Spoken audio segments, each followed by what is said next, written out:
Hi everybody, Ken Cahill here. This is my response to discussion board 5. Topic 1, what do you feel are the most significant advantages and disadvantages for internet-based learning for students at your educational institution and why? Well, there are several advantages and a few disadvantages that I'd like to talk about. Many of them have been talked about in our class text, but just want to highlight a few. For advantages, obviously one of them is that it can be very cost saving. I know right now I teach science and social studies, and our curriculum's resources are a little bit out of date. Some of the maps in the social studies books are no longer current. Some of the information is a little out of date. So we're constantly as teachers, looking for new information to supplement the curriculum resources we have. With an internet-based learning, one of the programs we're looking at to replace our current social studies updates itself every year, so it's kind of like an online text, and it's going to be most current resources. So that's definitely one of the advantages. It can be very expansive. You're limitless with the information you present to the students. It's adaptive to different learners, and obviously you can access it anytime, any place. I'm outside doing this right now.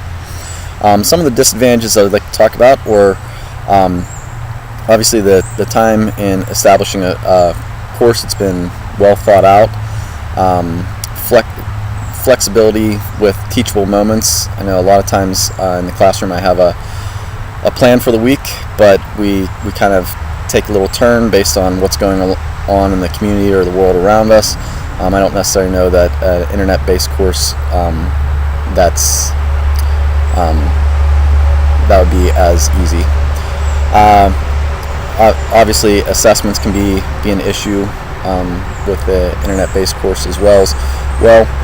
And I also believe that pushing the students' learning by not seeing them on a daily basis and knowing where they're at might be hard to gauge. How far you can really push them, or where they might need some remediation.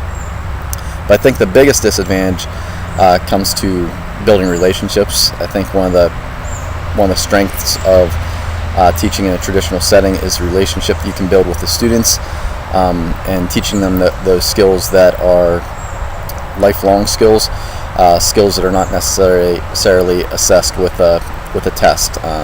Way to treat people, how to deal with difficult people and adversity, and building those relationships. And a lot of students don't necessarily have the best home life, and the most positive role models that they have in their lives as adults often comes from the teachers.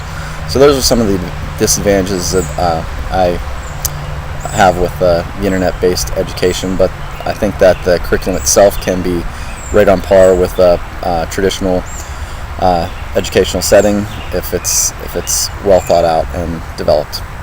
Good luck.